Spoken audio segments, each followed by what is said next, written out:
Check. Yeah. He gets freaked out when Sick day. there's people. All right, I call quads. Good bet, motherfucker. All right, you're good, bro. Fuck Marcus. All right, guys, we have a action-packed filled vlog for you today. We do hit quads at one point, but it's also my buddy's birthday, so there are some adult beverages that are partaken in, and a lot of craziness and bad decisions on my part, unfortunately. But this is not one of them. We look down and see Ace-Jack suited. It is still early in the night, so we have not quite gotten to the point of no return on making bad choices.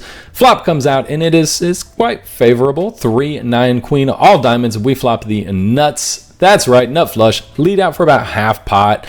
You know, you can't be afraid to run off players. So bet 20, we get the small blind to call. That's it. So we're going heads up to the turn. He actually goes all in blind, and then a queen of spades comes out. So I'm like, all right, well, I mean, pocket nines are good now. Queen nine is good, but no way I'm folding for $44. So I throw in my chips. I give him a call.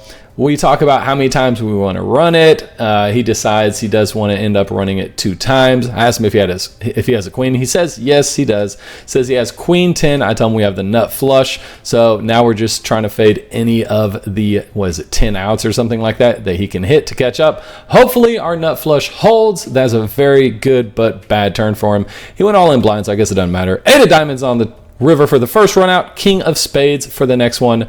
We fade any board pair, 10 or queen, and we get this first pot taken down. That's right, flopping the nut flush, running good to start. Let's see what happens for the rest of the video. All right, guys, for this next hand, we look down and see pocket aces. That's right, best hand in No Limit Hold'em. The game had just gotten started, really. We hit that flush on, I think, the second hand, and then 1 or maybe 2 hands later, we look down and see pocket aces. I'm going to raise it up to 15 here. It's pocket aces. I don't care if we're shorthanded. I'm not going to just make it 10. I'm going to make it 15 and make people pay to try and suck out on me. With that being said, everyone folds one by one. Eventually, it does get around to the button player. He puts in $15 and the other players fold. So we're going heads up to a flop, which is, once again, slightly above average for ace-ace. That's right, we flop quads. Let's go. I lead out for $10. There's still flush draws. You know, pocket pairs that don't believe me. He calls. So there's $50 in the pot. 4 comes on the turn. I check. He bets 15. I think there's no reason to slow play anymore. I raise him to 60. He only had 75 in total, so he throws out the 75. I snap call with pocket aces, let him know I have quads, and that, in fact, he is drawing dead. I guess unless he had 2-5, 2-3 of clubs, then he had 1 out. But other than that, which he didn't have that because he mucked his cards, jack of clubs came on the river. It was pretty inconsequential. We flop quads, and this dude bets all into his let's go. All right, flopping quads isn't that bad, but looking down at ace-king offsuit is not that bad either. There's a $5 button straddle. We raise it up to 30 because, hey, it's ace-king offsuit. We're looking at premiums left and right. We've been hitting what could possibly go wrong. Once action finally gets around to the middle position player, he decides he's going to go all in for his remaining $81. Eventually, it does fold around to us. I'm not going anywhere with ace-king offsuit. It is a premium. We're ahead of all his other aces, and we're flipping with basically all the pairs other than aces or kings, which we block. So pretty easy call for me. Throw in the chips. He decides he wants to run it once. That is fine. I do not care. Hopefully, if we're behind, we can get ahead, and hopefully we win this pot. Flop comes out. It's 4-7 queen rainbow. That means ace queen is now beating us. That's not good. Turn is a 10, so now pocket 10s. We're drawing very slim to, and the river is 8 of diamonds. We only beat ace jack basically at this point. We let him know we have ace king. He says he has pocket jacks. He takes down this pot, and hopefully we can run a little better on the next one. Yeah, this is when the night kind of goes off the rails. You remember those adult beverages I was talking about? Well, if you don't mind, drop a sub. It's free to do if you're enjoying the content. This is kind of when those adult beverages come into play. I have $5 button straddle. Look down at 6-7. Decide to raise it up to 25. I feel a reasonable raise. And the small blind calls. And then the cutoff, once it gets back to him, decides to go all in. Now, to give you guys a little bit of context, the cutoff player had been playing crazy, showing all kind of bluffs, doing all kind of nonsense, just wild stuff, and it was costing me a lot of money. So I was very tilted at this point. I had a few adult beverages in me, it just kind of is what it is. I snap call because I don't care if I have 6-7. I don't care if I have aces. All I want to do at this point is stack this guy because he has aggravated me so much. 100% tilt, 100% revenge range, not recommended. Small blind goes all in for 255. I call the remainder, which is pretty much the rest of my chips because, like I said, I had lost some pots. And we're going 3 ways to this run out. We discuss how many times we want to run it. As you guys know, I normally leave it up to the table, but once again, I am on tilt and this guy has aggravated me, so I said I want to run it once. The cutoff player shows he has queens. The flop is ace 10 4 with 2 diamonds. That means we flop a flush draw. We have a chance. The turn is the 8 of hearts. So now we have a gut shot along with the flush draw. All we need to do is hit a 5 or any diamond on the river. Come on, dealer, one time. And nope, it's a king of spades, so unfortunately we do not win this pot. Shocker, 6-7 does not take down queens, but the small blind player did have pocket fours, flopped a set, so he is scooping the entire pot, and the aggravating player gets stacked. Hey, a win's a win, I guess? Alright guys, the drinks have been flowing, shots have been taken, I have partook in all the degeneracy. We have been celebrating my buddy's birthday. He's having a good time, I'm having a good time. We lost a little bit. I did reload for another $300. Had a couple hands of ups and downs, nothing really noteworthy, but I do a $5 button straddle here. Small blind, big blind call. Action gets around to the cutoff and hijack players. Dealer is doing some ninja moves, not really sure what's going on there. But the cutoff calls, I decide to raise it up to $30. The big blind doesn't take too long before he decides to call. Then action is on the small blind. And this is when everything kind of goes off the rails. Small blind takes a little bit of time. We're all joking around, having fun. Like I said, celebrating my buddy's birthday. He goes all in for $235. That is well, it's a huge overbet. But that's what he does. He knows he'll probably get action because the table is action filled right now. We're just acting crazy, doing dumb things. Jack 9 is one of those hands you should not even probably, you should just fold. But Jack 10 and Jack 9 are hands that can crack over pairs fairly easily because they're so connected with the board. With that being said, action's folding around. It gets to, well, it's not even on the cutoff yet, and he decides to go all in. It's in middle position player. He had called too as well. I forgot. But anyway, he called. Cutoff player decides to go all in. For some reason, grabs his green chip back. I didn't even notice this until right now. Middle position player does fold, and the cutoff player folds without even putting in his $5 that he originally called. So, wow. I didn't notice that till right now. Definitely going to have to talk to somebody about that. And this is when kind of things get crazy. The dealer messed up the pot. The big blind player let him know, so he's fixing that right now. I'll fast forward through all of this. And at this point in the night, guys, this is where I stop taking notes. I still have recordings, but I'm flying as blind as you guys. I don't know these hands. We're seeing them all together for the first time. I guess the second time for me, but it feels like first time.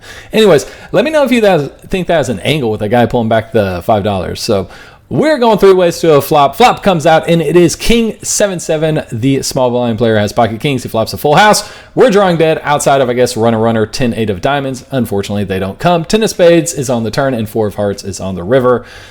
Big blind player takes down a $532 pot, and hopefully we can play better in the future.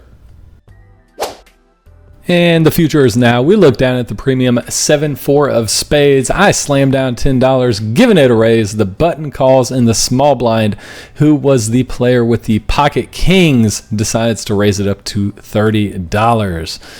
We have the under the gun player that ends up calling. At this point, guys, I reloaded for another $400, so we are in the game for a total of $1,000 at this point. Hopefully, we can turn it around. Hopefully, we start playing better.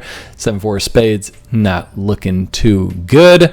The adult beverages, maybe I should ease up on them. Stop celebrating my buddy's birthday so much. You know, let's just concentrate on the poker for right now. Anyways, middle position player calls, and the hijack and myself decide to make the call as well. That brings in the button player along with us. We are going 6 ways to this flop with 4-7 of spades. The only thing we have going for us is position outside of the button. We are last to act, and the flop comes out not too bad. It's a decent flop for us, believe it or not. I know, 7-4. How good is that going to flop? Well, it flops bottom pair. on 554. So 554, we do have a 4 with a 7 kicker. We have runner flush opportunities. We have straight opportunities, and we have boat opportunities. That being said, when it checks around to us, I do think some people can be a little trappy. Plus, if I have a 5, I would want to check here as well. So I decided to check. Turn comes 3 of hearts, does not bring in any flush draws, but the small blind leads out for $35. Action folds around to us, and I think with our particular hand, this is a really good hand, especially how it was played pre-flop with all the callers. I think this is a great spot for us to decide to, get a little tricky and put in a raise. So that's why I decided to do. Some chips come flying at us, but I think about it for a second, and he bet 35 into $180. I think we should raise this up to right around the tune of $85 is what I think. So I reach into my bag o chips here and raise it up to $85. Now, this is where the hand gets a little crazy. Turns out the small blind did not bet $35 at all. That's what I thought he had bet. He had actually bet $60. One of his green chips was hidden. So my raise, since it wasn't more than half over, is now just a call, and it's very awkward going to the river. The river comes, it's the 7 of hearts, so now we do have a better top pair. I mean, we have top pair, not bottom pair now. So once again, still in a crazy spot, but I think this is actually even better. We block more sets now. We block the 5-4s. We could have pocket 7s. I don't really think pocket 7 wants a raise on the turn, but regardless, we could have 5-7. Anyways, we have a lot of good bluffing candidates with our hand. So when the small blind checks, I think we have to lead out here for a certain amount, push out any of his over pairs, because it's going to be hard to hold on considering that we did decide to want to raise on the turn, even though it wasn't allowed. So I go for 150. I think that's very value heavy, and it looks very, very much like I'm going for value. He immediately folds, so he could have just had ace king high. I don't know. The dealer ships the pot to us, and we're taking down a $300 pot, turning this session around. Let's go. Alright guys, for some reason it has become more difficult for me to pick up my cards into the correct frame. Eventually we do get there. That's right. We're looking at 5-6 suited connector. I love these cards. Raise it up to $15. And at this point in the night, everyone's having a good time. People are wanting to call, wanting to see more pots. So the hijack gives us a call. Action gets around to the small blind player. He's talking to some buddies. The dealer has to let him know, hey, it's your turn to act. He was like, all right, my turn to act. I'm going to see a flop. Let me put $15 out there. He makes the call, and it gets around to the under the gun player who is on his phone, but that's not going to slow him down. He throws in $15 worth of chips as well. Mill position and mill position +1 call also, so we're going 500 ways to this flop. This flop has $105 in it before we even see the flop, and that is some money that would help us get out the trap at this point. So when the flop comes out, 4-9-3 with 2 diamonds, I am ecstatic. We did not flop anything, but somehow we flopped the world as well. We have open-ended with a flush draw, so when mill position player leads out for $25, I already have evil intentions in my head. Mill position +1 calls, and I announce to the dealer that I am going to be raising this up. We are not going to play for $25 to see a turn. It's actually going to cost you $80. Now the hijack folds. It gets around to the small blind player. He's just filling with his cards nonstop throughout this hand. I don't know what that means. Does that mean he has a big hand? Does it mean he is on a draw? Does it mean he has had too many beverages, same as me? I don't know. Maybe he's just fidgety, okay? Maybe he's talking to people. I don't know what's happening, but for some reason, he decides to count out $80 in chips, which I was not expecting at all, and slide them into the middle, into this pot that I am going to win. Why? Because I'm stuck and because I have to win it. That's why, okay? We got to get out the trap, boys. He makes the call. Mill position player decides to fold. Mill position player +1 decides to make the call. So now this pot has ballooned up to a $370 pot. And when the queen of clubs comes, of course we missed everything. Of course we're not going to hit. Why would we hit? The poker gods just don't like you sometimes. But even though we didn't hit, it's not going to slow me down. I bet out for $200 into $370. I feel like that's a pretty good size bet. If anyone's on a draw, they have to fold now. It's putting any 9 in a very bad place. I was the pre-flop aggressor, so I could have over pairs here. I could have kings. I could have aces. I could have smashed the queen. And once again, if you have 9, even ace 9, you're hating your life right now. I could very well have ace queen of diamonds as well. So I just have the range advantage on this board, and I can represent a lot more than the other players. They may have flush draws. They may have a weak 9. Even if they have a strong 9, they're just hating life and in a bad spot. So sometimes aggression is the way to go. Small blind looks at his cards, eventually decides he's going to fold. He announces a fold. Middle position player +1 folds as well. He flips his cards over to me. I get a picture of the board for the vlog, and I show them that I, in fact, did not have it. Taking down $370 pot. Let's move on to the next hand. All right, guys, so we've got some momentum. We got $5 button straddle. We look down and see a 3-5 offsuit. Not the best starting hand, I'll admit it, but hey, sometimes you can get creative and you can make things work. That's what I'm going to try and teach you guys on this hand. So once again, we're in Texas. We're in a home game. Everybody's having a good time. Everyone's having fun. So everyone is going to call this $5 button straddle. I mean, I think people actually called up their mom and their dad, and they're like, hey, it's a $5 button straddle. You want to call this? And they're like, yeah, why not? It's $5. You know, I watched Roly Polies fuck for $5. So everyone fucking calls. I don't know how many callers we get. I think it's around like 564,000. I think that Doctor Strange saw less futures of Thanos taking out the Avengers than we had callers on this fucking $5 straddle. Regardless, the flop comes out. It's 3-4-10 with 2 clubs. We hit bottom pair. We do have a club. We have, you know, straight draw possibilities. We have flush draw possibilities. I can talk about all this stuff, but it's all pointless. We flop bottom pair, and that's basically it. It's $25 in the pot. I have very bad intentions. That's all you need to know at this point. Under the gun +1 leads out for 20. Middle position +1 call. I call as well. Like I said, I have a club. I have straight blockers. I have bad intentions, and I am stuck. That's pretty much the main driving factor. If I'm being honest, I'm stuck. I need to get out the trap, and in order to do that, you have to play hands. $105 in the pot when we see the 7 of hearts on the turn. That is actually one of the cards that we don't mind seeing. 7 of hearts is good, you know. We could have 5-6 here. We block that. We also now have a gut shot straight draw. So we have improved our hand. I mean, have we improved to bottom pair better than bottom pair? No, we haven't. But just trust me. Just trust me. Anyways, under the gun +1 bets another $20. Middle position +1 calls. Middle position player folds. I call for $20 as well. And the river is the 7 of spades. Now, I know what you're thinking. This card changes nothing at all. Yes and no, right? I could have 6-7 of clubs, 5-7 of clubs, those kind of hands where my opponents really can't. So when under the gun +1 bets 20, middle position calls, I'm sensing weakness. They bet 20 the entire time and just called, so I raise it up to 90. I'm going to show strength where they show weakness. We're going to speed this up because there's a lot of tanking when I raise it to 90. It doesn't make the most sense. Very few hands I could have. I don't think I have a set here. I would have raised before this, but anyways, I raise it up to 90. Under the gun player folds. She's out of there. Now it's just me heads up versus middle position +1, and I am hoping he folds. He is a thinking player, though, and he is in the tank. He is talking out loud at what possible hands I could have. He's saying 5-6. He's saying 6-7 of clubs, 5-7 of clubs. Eventually, he folds as well, and we slide our cards to a dealer. They want to know what we have. I'm a fun guy. Of course, I'm going to show him. It's a bluff. We let him see that we bluffed him. He knocks the table twice. That's a good guy. Moving on to the next hand and continuing to try to climb out of the trap. All right, guys, we are on the final hand of the night. It is an Omaha double board bomb pot. That was hard to say. We look down and see 10-8-8 deuce. We are single suited, and we have a pair.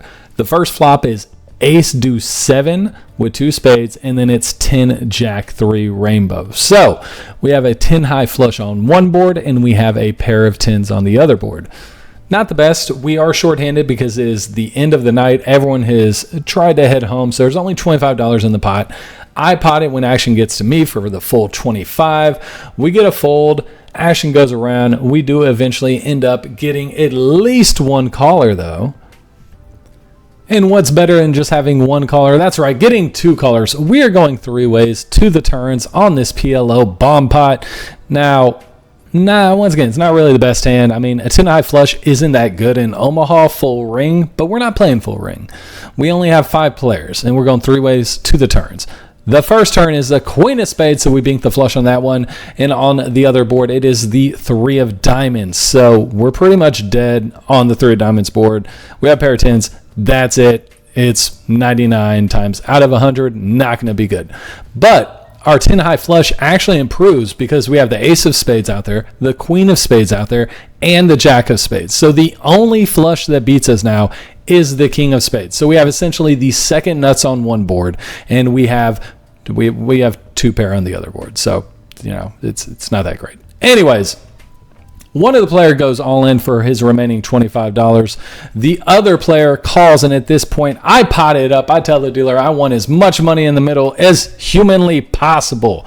The pot is $230. That's what the dealer decides. That's what he lets us know.